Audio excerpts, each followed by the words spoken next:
Everyone, my name is Parth and welcome back to my YouTube channel. तो यहाँ पे देख रहे हैं bridge course basics of physics part 2। जो बच्चे 11th में साइंस लेंगे, फिजिक्स पढ़ेंगे, उनकी शुरू की जर्नी थोड़ी स्मूथ हो जाए, इसलिए काफी सारे बेसिक कंसेप्ट यहाँ पे हम देखने वाले हैं। वीडियो अच्छा लगता है तो लाइक करना, शेयर करना, सब्सक्राइब करना चैनल को। टारगेट रखते हैं 500 लाइक्स का। शुरू करते हैं विदाउट वेस्टिंग एनी टाइम। सबसे पहला कंसेप्ट बहुत ही बेसिक कंसेप्ट है, 9th में आपने पढ़ा है, 8th में भी पढ़ा होगा शायद। हमारे पास एक बच्चा है चिंटू। चिंटू पेड़ के आसपास अपनी साइकिल चलाता है और खेलते रहता है। इसको मैं बोलूंगा ट्री नंबर 1। अब उसको सूसू लगी तो वो घर पे गया, अपना सूसू सीसू करके वो अब गया ट्री नंबर 2 के पास। तो उसने एक्चुअली में कितना ट्रैवल किया मुझे बताओ। ट्री नंबर 1 से घर 3 मीटर, घर से लेके tree number 2 4 metre. The length of the actual path travelled, actually में कितना ट्रैवल किया 7 मीटर। इसको मैं क्या बोलता हूं, डिस्टेंस बोलता हूं। ठीक है, अब ट्री नंबर 1 से लेके ट्री नंबर 2 के बीच का जो शॉर्टेस्ट डिस्टेंस है, स्ट्रेट लाइन, ठीक है, ये कितनी रहेगी, 5 मीटर रहेगी। पाइथागोरस थ्योरम से कैलकुलेट कर सकते हैं। ठीक है, the shortest distance between the starting and the finishing point, straight line, इसको हम क्या बोलते हैं, डिस्प्लेसमेंट बोलते हैं। ठीक है, डिस्प्लेसमेंट एक वेक्टर क्वांटिटी है एंड डिस्टेंस एक स्केलर क्वांटिटी है।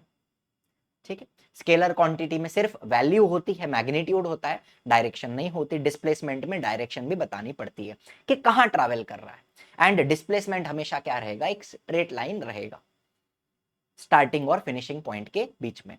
ये आपका स्टार्टिंग पॉइंट है, ये आपका मान लो फिनिशिंग पॉइंट है। आप चाहे जैसे घूम घूम के जाओ, ऐसा ऐसा ऐसा ऐसा कैसा भी घूम के जाओ, एक्चुअल पाथ जो आपने ट्रैवल किया वो डिस्टेंस है। एंड स्टार्ट और फिनिश के बीच का जो स्ट्रेट लाइन रहेगा उसको मैं डिस्प्लेसमेंट बोलूंगा। ठीक है, कोई दिक्कत वाली बात है क्या, नहीं। और एक एग्जांपल देते हैं। 10 मीटर का मेरा रास्ता है, एक बच्चा आया, दौड़ा दौड़ा दौड़ा, दौड़ के वापस गया। तो इसने एक्चुअली में कितना ट्रैवल किया, 10 मीटर आया 10 मीटर गया, तो डिस्टेंस इसका 20 मीटर का था जो उसने एक्चुअली में ट्रैवल किया।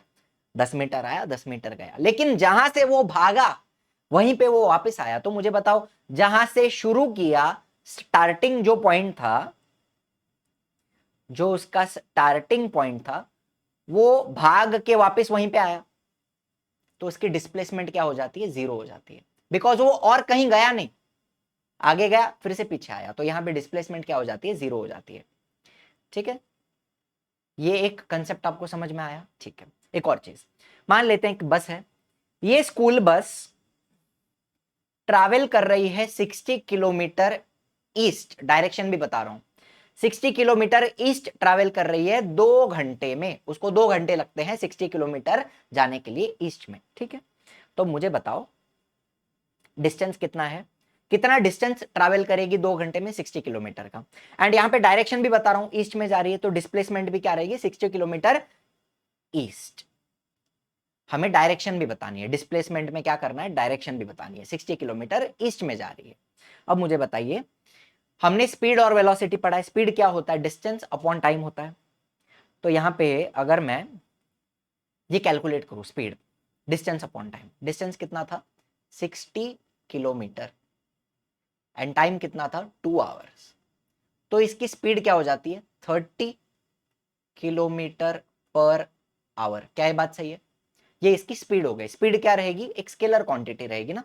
यहां पे डायरेक्शन बताने की जरूरत है नहीं, सिर्फ वैल्यू, सिर्फ मैग्नीट्यूड बताना है। मैग्नीट्यूड मतलब ये 30 किलोमीटर पर आवर जो हमने लिखा, यही इसका मैग्नीट्यूड है, यही इसकी वैल्यू है। अब मैं वेलोसिटी की बात करूं, वेलोसिटी एक वेक्टर क्वांटिटी है, इसमें मुझे डायरेक्शन भी बतानी पड़ेगी।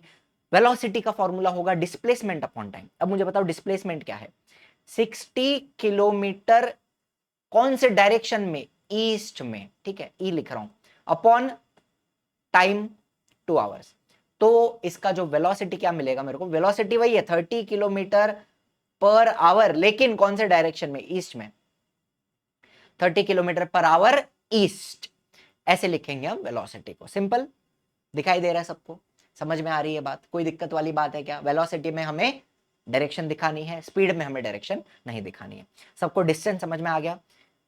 डिस्प्लेसमेंट का स्पेलिंग गलत हो गया है, I am sorry, I am sorry, गलती हो गई। डिस्प्लेसमेंट समझ में आ गई, स्पीड समझ में आ गई, वेलोसिटी समझ में आ गई। ठीक है, अच्छा उसी तरह से एक और एग्जांपल अगर लें, मुझे बताओ, ये हमारा अर्थ है, यहाँ पे मान लो ये इसकी स्टार्टिंग पोजीशन है, ये इसकी स्टार्टिंग पोजीशन है।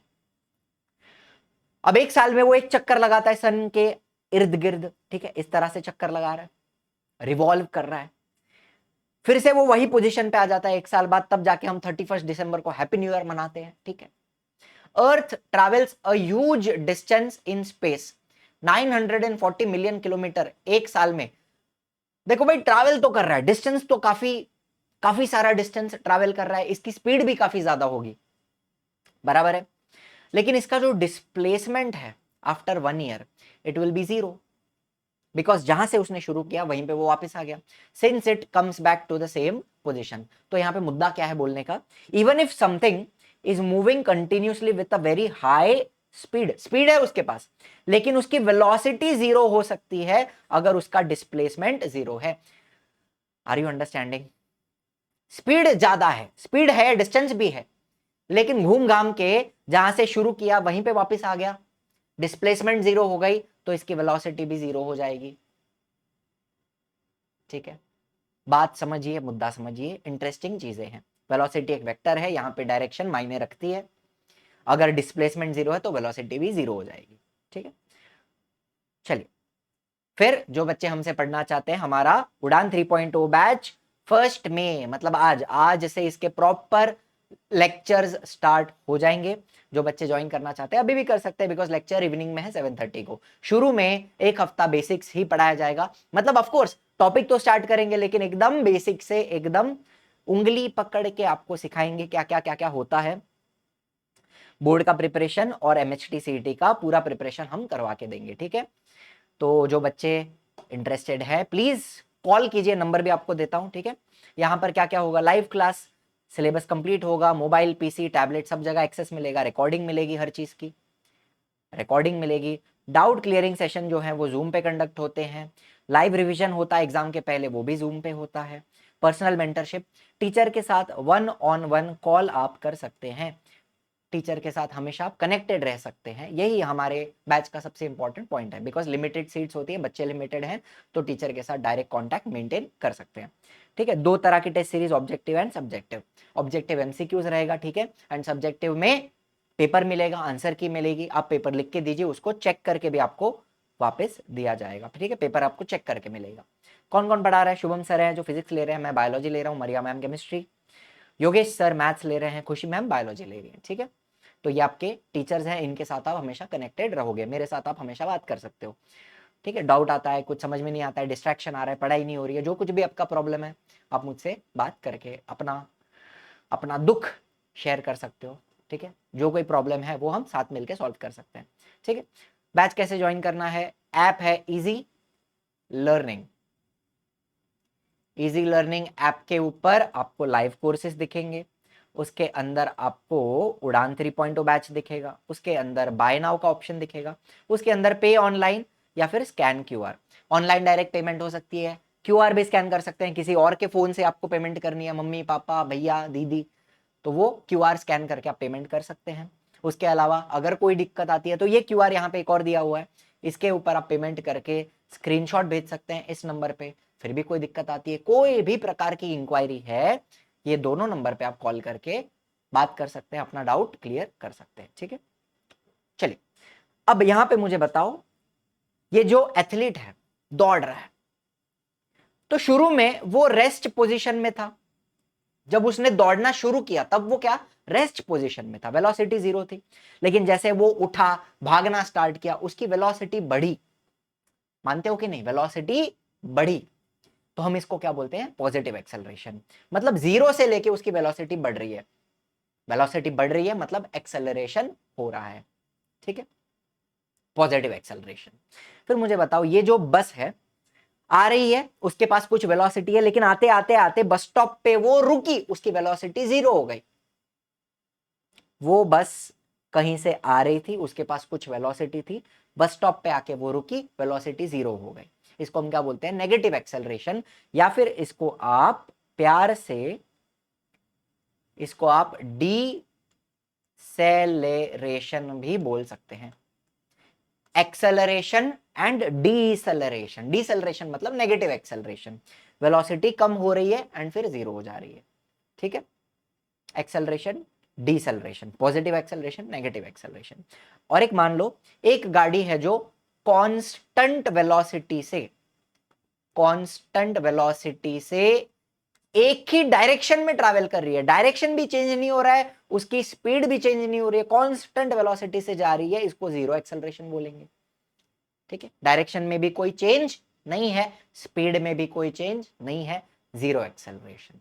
तो तीन बातें बताई, पॉजिटिव एक्सेलरेशन वेलोसिटी बढ़ रही है, नेगेटिव एक्सेलरेशन वेलोसिटी कम हो रही है, वेलोसिटी कांस्टेंट है, तो इसको मैं क्या बोलता हूं, जीरो एक्सेलरेशन, ठीक है। फिर एक और चीज, मान लो एक बाइक है जो टर्न मार रही है, तो जब उसने टर्न मारा, क्या उसने अपना डायरेक्शन चेंज किया? जब टर्न मारा तो डायरेक्शन चेंज हुआ। अच्छा मुझे बताओ, वेलोसिटी एक वेक्टर है ना, वेक्टर क्वांटिटी है, उसके पास डायरेक्शन होती है, तो अगर डायरेक्शन चेंज करता हूं तो कहना इसे वेलोसिटी भी चेंज होती है। हाँ, जब डायरेक्शन चेंज होता है वेलोसिटी भी चेंज होती है, एंड वेलोसिटी चेंज होती है मतलब जब टर्न मार रहे हो, इसको भी मैं क्या बोलूंगा, चेंज इन वेलोसिटी का मतलब क्या है, एक्सेलरेशन। तो जब आप गाड़ी को या बाइक को टर्न करते हो तब क्या हो रहा है, तब एक्सेलरेशन हो रहा है, वेलोसिटी में चेंज आ रहा है, मतलब एक्सेलरेशन हो रहा है। भले आपकी स्पीड कांस्टेंट हो, आपने जब टर्न मारा आपकी स्पीड वही थी, लेकिन आपने डायरेक्शन चेंज किया, मतलब आपने वेलोसिटी चेंज किया, मतलब टर्न मारना क्या है, एक्सेलरेशन है। सिंपल कहानी समझिए, बातें समझिए। चलो आगे चलो। अब देखो दो बातें समझेंगे, यूनिफॉर्म मोशन क्या होता है एंड नॉन यूनिफॉर्म मोशन क्या होता है। बहुत ही सिंपल चीज है। यूनिफॉर्म मोशन में बेसिकली आप कांस्टेंट स्पीड के साथ या फिर कांस्टेंट वेलोसिटी के साथ आप चल रहे हो, ठीक। तो यहां पे आपको एक सिंपल सा एक छोटा सा टेबल बना के बता रहा हूं कि टाइम को हम मिनट्स में देख रहे हैं एंड डिस्टेंस को हम किलोमीटर में देख रहे हैं। तो मुझे बताओ 10 मिनट में 10 किलोमीटर ट्रैवल हुआ, 20 मिनट में 20 किलोमीटर ट्रैवल हुआ। अच्छा, तो 10 और 20 में कितना अंतर है, 10 किलोमीटर का। मतलब जो पहली 10 मिनट थी उसमें भी 10 किलोमीटर हुआ, दूसरे 10 मिनट में भी 10 किलोमीटर, 30 मिनट में 30 किलोमीटर, 40 में 40, 50 में 50, 60 में 60। तो इक्वल डिस्टेंस कवर हो रहा है। मुझे बताओ, an object is said to be in uniform motion if it covers equal distance in equal interval of time.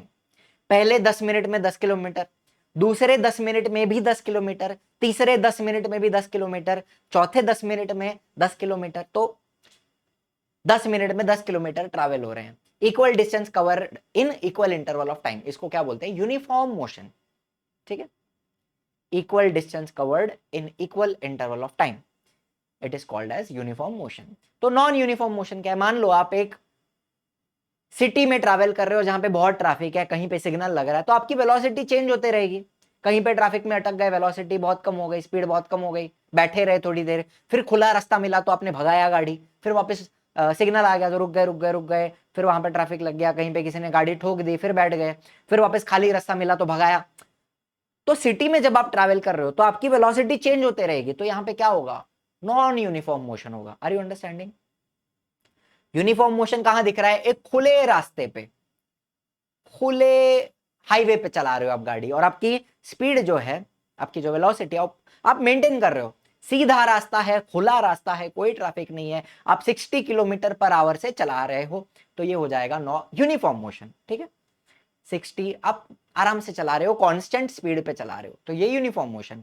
अगर स्पीड चेंज हो रही है, वेलोसिटी चेंज हो रही है, तो ये नॉन यूनिफॉर्म मोशन हो जाएगा, ठीक है। तो मान लेते हैं पहले 10 मिनट में 5 किलोमीटर कवर हुए, दूसरे 10 मिनट में मुझे बताओ 5 और 12 अंतर कितना है, 7 किलोमीटर का। तो पहले 10 मिनट में 5 किलोमीटर कवर हुआ, दूसरे 10 मिनट में 7 किलोमीटर कवर हुआ, फिर 30 मिनट्स में 18, तो 12 और 18 में कितना अंतर है, 6 किलोमीटर का। तो तीसरे 10 मिनट में आपने 6 किलोमीटर कवर किया, फिर चलो 40 मिनट में 28, तो 18 और 28 में कितना अंतर है, 10 किलोमीटर का। तो चौथे 10 मिनट में 10 किलोमीटर ट्रैवल हुए। तो हर 10 मिनट में अलग अलग डिस्टेंस ट्रैवल हो रहा है। क्या आप मानते हो? सिंपल कंसेप्ट है ना। 50 मिनट हुए 35, 28 और 35 में कितना अंतर है मुझे बताओ, 7 किलोमीटर का अंतर है। और 60 मिनट हो गए 35 से 50 आपने भगाया गाड़ी, इतना भगाया कि आपने 15 किलोमीटर कवर किया। तो यहाँ पे क्या हो रहा है, इक्वल हर 10 मिनट में अलग अलग डिस्टेंस ट्रैवल हो रहा है, ठीक है। An object is said to be in non uniform motion if it covers unequal distance in equal interval of time. Interval of time तो हमने कांस्टेंट रखा है 10 minute 10 minute 10 minute 10 minute 10 minute, लेकिन जो डिस्टेंस है वो अलग अलग कवर हो रहा है, कभी भी 7 किलोमीटर, कभी 6 किलोमीटर, कभी 10, कभी 7, कभी 15। तो unequal distance are covered in equal interval of time, it is called as non uniform motion, ठीक है। इतनी बात क्लियर है। अब एक ग्राफ बनाता हूं, इसको मैं बोलूंगा distance time graph for uniform motion. तो यहां पर टाइम जो है वो मैंने एक्स एक्सिस पे लिया हुआ है, टाइम का यूनिट क्या है, सेकंड्स है, ठीक है। सेकंड्स में हम इसको कैलकुलेट कर रहे हैं। एक्स एक्सिस पे टाइम है, वाई एक्सिस पे आपका डिस्टेंस है, डिस्टेंस मीटर में है, ठीक है। अच्छा, इसकी स्केल क्या रहेगी मुझे बताओ। एक्स एक्सिस पे 1 सेंटीमीटर क्या है, 10 सेकेंड्स। एक्स एक्सिस पे 1 सेंटीमीटर 10 सेकंड है, और वाई एक्सिस पे 1 सेंटीमीटर 20 मीटर है, 20 मीटर्स, ठीक है। देखो ना, ये 1 सेंटीमीटर कितना है, 20 मीटर है ना, और ये 1 सेंटीमीटर कितना है, 10 सेकंड है। तो स्केल आपको समझ में आ गई, ठीक है। अब देखो भाई, ये जो टेबल आपको दिख रहा है, टेबल के हिसाब से ग्राफ बनाने का, मेरे को बताओ 0 सेकंड पे 0 मीटर ट्रैवल हुआ, तो मैं एक यहां पे पॉइंट बनाऊं, 0 0 दिख रहा है आपको, ठीक है। 0 सेकंड में 0 मीटर ट्रैवल हुआ, फिर 10 सेकंड में 20 मीटर ट्रैवल हुआ, मतलब मेरा पॉइंट यहां बनेगा, देखो बराबर है। 10 सेकंड में 20 मीटर ट्रैवल हुआ, ठीक। 20 सेकंड में 40 मीटर ट्रैवल हुआ, 20 सेकंड में 40, क्या ये बात बराबर है, 20 सेकंड में 40 मीटर, ठीक। 30 में 60, अब आपको कहानी थोड़ी समझ में आ रही है, 30 में 60, 40 में 80, यहां पे, ठीक। 50 में 100 इधर, 60 में 120 इधर, 70 में 140 इधर। इस प्रकार से ये यूनिफॉर्म मोशन है, because equal distance is covered in equal interval of time, ये यूनिफॉर्म मोशन है, बराबर है बात। अच्छा, अब मैं थोड़ा ये पॉइंट्स यहां से हटा दूं, देखो ये अपने पॉइंट रहेंगे। तो जब मैं ग्राफ प्लॉट किया मैंने, और जब मैं लाइन खींचूंगा तो लाइन कैसी रहेगी, वो स्ट्रेट लाइन रहेगी, ठीक है। तो मुझे बताओ, यूनिफॉर्म मोशन आपको समझ में आता है, equal distance covered in equal interval of time. Now an object in uniform motion covers equal distance in equal interval of time, बराबर है। The graph between distance and time is a straight line.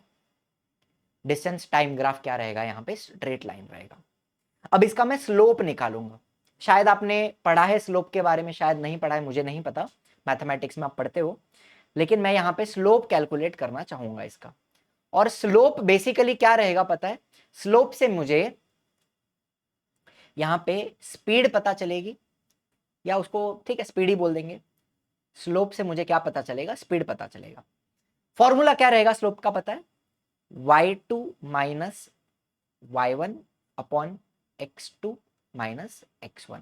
चलिए अब मुझे बताइए, आओ ये वाला point consider करो, ये वाला, इसका कोऑर्डिनेट्स क्या रहेगा, x कोऑर्डिनेट 50 है, y कोऑर्डिनेट 100 है।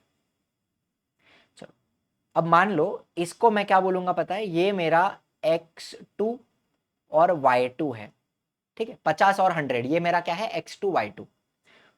और चलो ये वाला पॉइंट कंसिडर करते हैं, कोई भी पॉइंट ले सकते हो आप, कोई बात नहीं है। ये वाला पॉइंट कंसिडर करूंगा, इसका कोऑर्डिनेट क्या रहेगा, 30 और 60, ठीक है। तो ये मेरा क्या है, ये हो जाएगा x1 y1, ठीक है, x1 y1। अब अगर मैं फॉर्मूला लगाऊं स्लोप का, y2 माइनस y1, y2 क्या है 100 है, y1 क्या है 60, 100 माइनस 60 अपॉन, अच्छा मुझे बताओ ये y कोऑर्डिनेट क्या बताता है? y कोऑर्डिनेट डिस्टेंस बताता है, मतलब ये मीटर में रहेगा। y2 माइनस y1 ये किस में रहेगा? ये मीटर में रहेगा। और x2 x1 x कोऑर्डिनेट क्या बताता है? टाइम बताता है, मतलब ये सेकंड में रहेगा। तो 100 माइनस 60 मीटर अपॉन x2 क्या है मेरा? 50। 50 माइनस x1 क्या है? 30 सेकेंड। तो 100 माइनस 60 आपका हो गया 40। 40 upon 50 minus 30 20 metre per second. 0 0 काटो, 2 1 जा 2 2 जा, तो आंसर क्या मिला?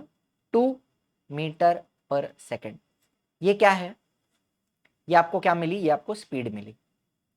तो जब आप स्लोप निकालते हो, distance time graph for uniform motion, इसका जब आप स्लोप निकालोगे तो स्लोप आपको क्या बताता है? स्पीड बताता है।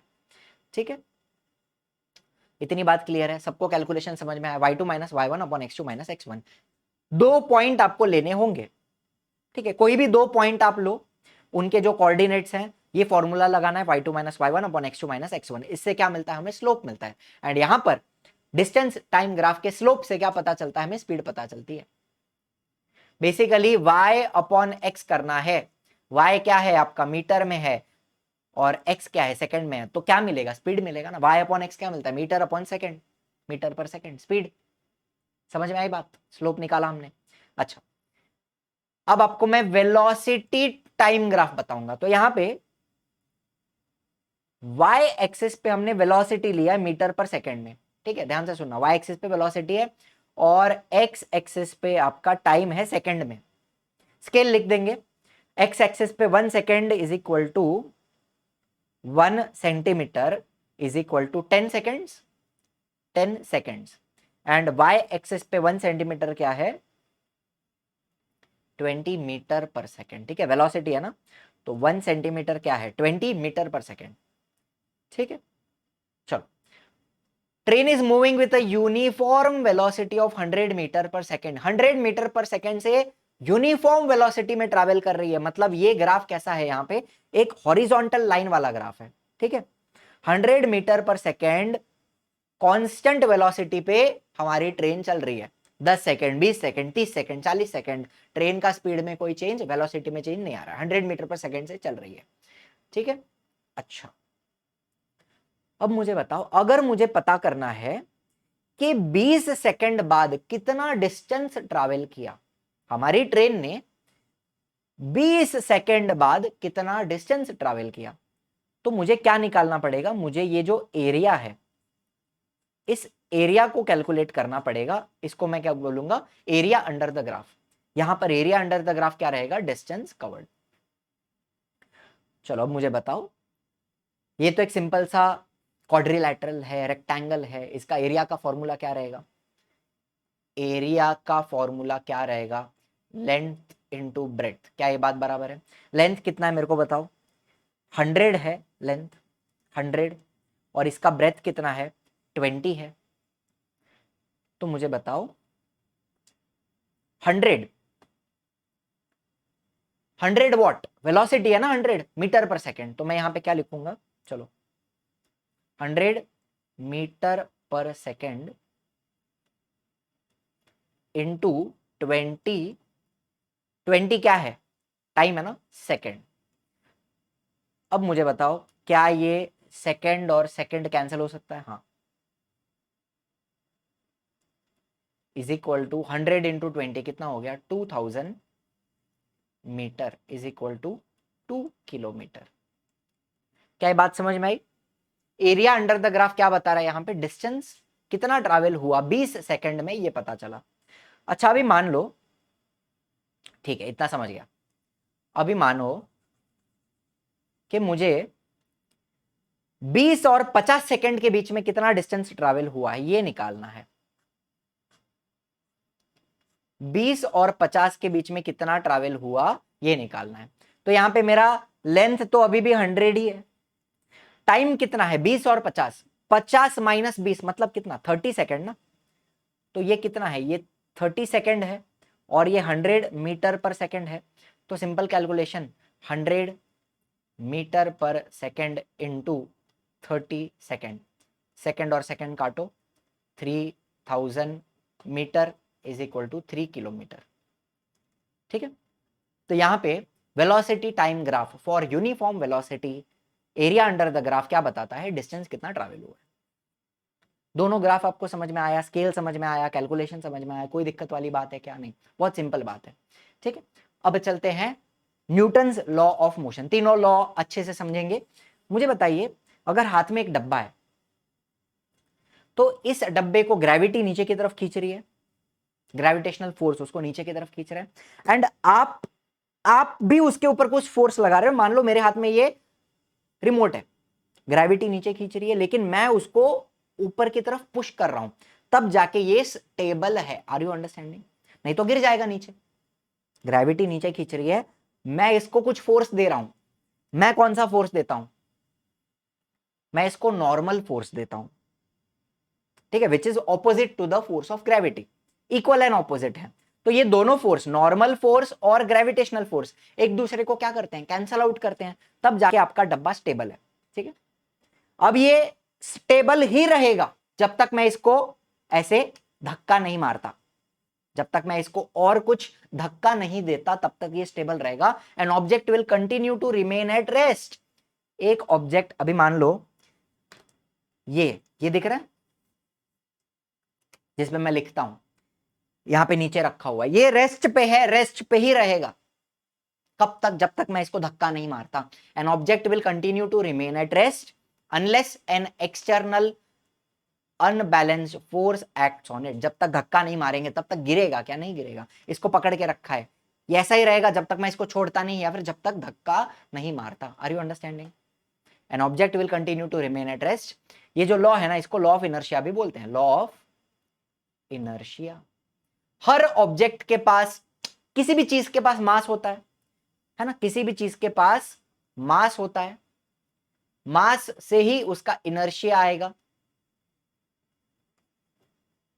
ठीक है, बिकॉज ऑफ इट्स इनर्शिया वो हिलेगा क्या? नहीं हिलेगा। जब तक इसको फोर्स नहीं लगाएंगे हिलेगा नहीं। An object will continue to remain at rest unless an external unbalanced force acts on it. और in a state of uniform motion along a straight line, अगर एक ऑब्जेक्ट स्ट्रेट लाइन में ट्रैवल कर रहा है तो वो स्ट्रेट लाइन में ट्रैवल करते रहेगा। ये देखो, दिख रहा है, जा रहा है जा रहा है जा रहा है जा रहा है। जब तक उसको रोकोगे नहीं तब तक वो जाते रहेगा। लेकिन अब आप बोलोगे सर ये तो यहां पे बीच में जाके रुक गया,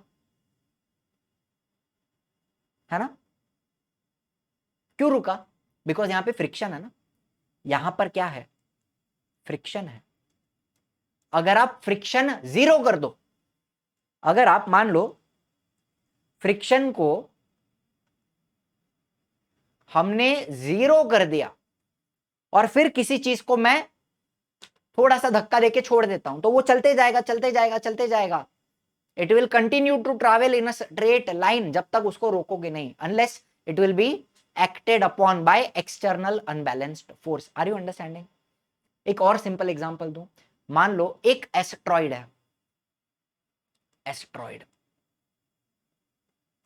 और वो स्पेस में ट्रैवल कर रहा है, ट्रैवल कर रहा है। ये कब तक ट्रैवल करेगा? करते रहेगा। बिकॉज स्पेस में एटमॉस्फेयर नहीं है, एयर नहीं है, तो यहां पे किसी भी प्रकार का रेजिस्टेंस नहीं होगा। हाँ, अब बोलोगे कॉस्मिक रेज वगैरह होते हैं, लेकिन चलो इग्नोर करो वो सब। मान लो कि there is no resistance, no friction, no nothing in space. Space is a vacuum, कुछ नहीं है वहां। तो ये कब तक जाएगा? जाते रहेगा जब तक इसको कोई रोकता नहीं है, या फिर जब तक ये किसी प्लैनेट की ग्रेविटी में आ नहीं जाता या किसी प्लैनेट के ऊपर गिर नहीं जाता, तब तक ये जाते रहेगा जाते रहेगा। An object will continue to remain at rest. या तो वो पड़ा रहेगा या तो वो एक यूनिफॉर्म मोशन में स्ट्रेट लाइन में चलता रहेगा जब तक एक्सटर्नल अनबैलेंस्ड फोर्स उसके ऊपर एक्ट नहीं करता। क्या ये बात आपको समझ में आई? ठीक है, और ये भी यूनिफॉर्म मोशन की बात है। वो एस्ट्रॉइड कांस्टेंट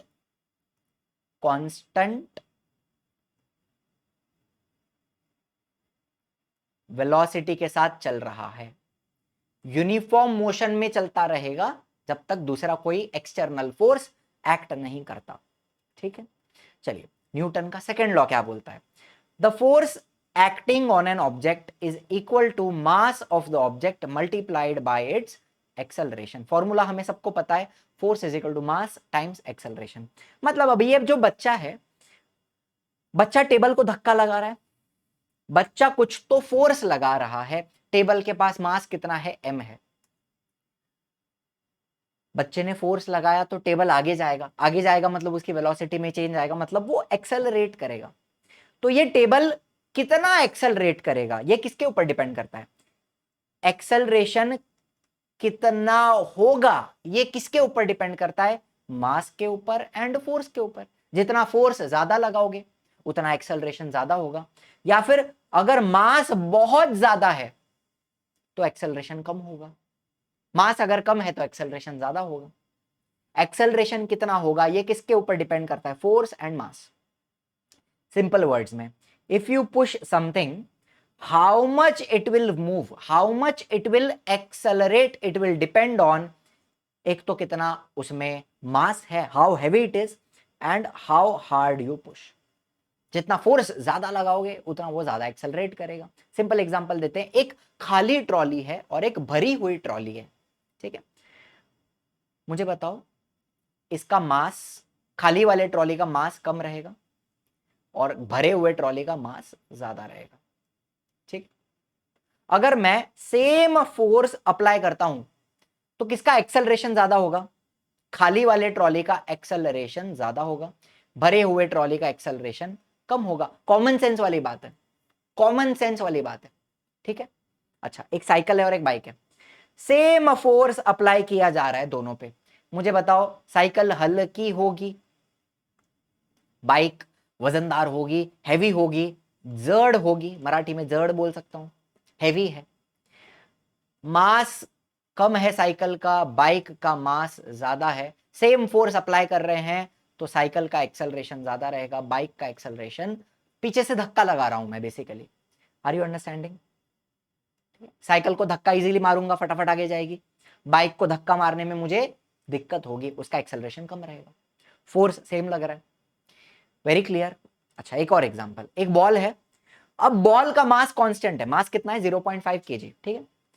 अब मैं इसको 2 बार लात मारूंगा, पहली बार जब मैं लात मारूंगा 100 न्यूटन के फोर्स से मारूंगा. तो मुझे आप लोग अभी कमेंट में बताना, अगर फोर्स, अच्छा फोर्स का फॉर्मूला क्या है, मास इंटू एक्सेलरेशन. फोर्स 100 है, मास 0.5 है, तो एक्सेलरेशन कितना होगा, पहली लात में एक्सेलरेशन कितना होगा, दूसरी बार में 300 न्यूटन के फोर्स से लात मारूंगा तो फोर्स कितना हो गया मेरा 300. मास तो 0.5 है इंटू एक्सेलरेशन, कितना एक्सेलरेशन होगा कैलकुलेट कीजिए, कमेंट में बताना. पहली लात में कितना एक्सेलरेशन, दूसरी लात में कितना एक्सेलरेशन पड़ेगा. तो ये हो गया आपका न्यूटन का second law, force is equal to mass into acceleration. Acceleration कितना मूव होगा, इट विल डिपेंड ऑन कितना आपने धक्का लगाया, कितना उसका मास है, ठीक है. न्यूटन का third law, every action has equal and opposite reaction. मतलब ये बॉल आपको बाउंस होते हुए दिख रहा है, मुझे बताओ बॉल फ्लोर पे गिर रहा है, बॉल फोर्स, जब वो फ्लोर पे गिरेगा कुछ तो फोर्स लगाएगा, ये जो बॉल है जमीन को कुछ तो फोर्स देगा, जमीन भी इसको फोर्स देगी, ठीक है. The floor will push the ball back. नहीं समझे? आपने अगर किसी को पंच मारा, मान लो आपने दीवार को पंच मारा, तो जितने फोर्स से आप पंच मारोगे उतना ही फोर्स आपके हाथ पे भी फील होगा, आपको लगेगा ना. आप अगर मारोगे तो आपको भी लगेगा, दीवार को भी लग रहा है, आपको भी लगेगा. जितने फोर्स से मारोगे उतना ही आपको भी लगने वाला है. Every action has equal and opposite reaction. Floor यहां, ये जो बॉल है ये क्या कर रहा था, बाउंस कर रहा था, तो ये बॉल कुछ तो फोर्स अप्लाई करेगा फ्लोर पे, फ्लोर भी फोर्स अप्लाई करेगा, इक्वल एंड ऑपोजिट, ठीक है. जितना फोर्स बॉल लगाएगा उतना ही फोर्स फ्लोर भी लगाएगा, इक्वल एंड ऑपोजिट, ठीक है. चलो एक और सिंपल एग्जांपल, जब एक रॉकेट लॉन्च होता है तो बहुत सारी हॉट गैसेस हैं जो यहां से नीचे से निकल रही हैं. Hot gases go down, the rocket goes up due to equal and opposite force. जो गैसेस निकल रही हैं वो जमीन को धक्का लगा रही हैं, तो जमीन भी रॉकेट को धक्का लगाएगा. ठीक है, गैसेस नीचे जा रही हैं, रॉकेट ऊपर जा रहा है. ये हो गया आपका न्यूटन्स थर्ड लॉ. ठीक है, सो आई होप बहुत सारी बातें हमने आज के भी लेक्चर में की थी. लेक्चर आपको अच्छा लगा. काफी सारे बेसिक्स हमने यहाँ पे देखे, कुछ ग्राफ देखा, डिस्टेंस देखा, डिस्प्लेसमेंट देखा, स्पीड देखा, वेलोसिटी देखा, एक्सेलरेशन देखा, ग्राफ्स देखे एंड न्यूटन्स लॉज देखे. ठीक है, तो आई होप आपकी 11th की जर्नी बहुत स्मूथ जाएगी. ठीक है, बहुत सारी बेसिक चीजें हैं ये जो हमें पहले से आनी चाहिए, लेकिन हम थोड़ा थोड़ा भूल जाते हैं, कंसेप्ट कहीं पे ऊपर नीचे हो जाता है. Just to make sure everything is clear, ये ब्रिज कोर्स बनाया गया है. Thank you so much for watching. I will see in the next one. Tata bye bye, जय हिंद, जय महाराष्ट्र.